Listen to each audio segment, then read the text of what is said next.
ভাই আপনি যে এই বৃষ্টির মধ্যে কাজ করতেছেন কি জন্য ভাই?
ভাই আপনি যে এই বৃষ্টির মধ্যে কাজ করতেছেন কি জন্য ভাই?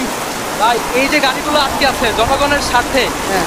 নিজের জীবনকে আগে তুচ্ছ করে জনগণের জন্য যাতে তারা নির্বিঘ্নে এই বৃষ্টির মধ্যে বাড়ি ফিরতে পারে, ঠিক সেই জন্য আসলে এই বৃষ্টির মধ্যে দাঁড়িয়ে আছে এবং সাহায্য করছি যতটুকু পারি জনগণের জন্য কাজ করতে।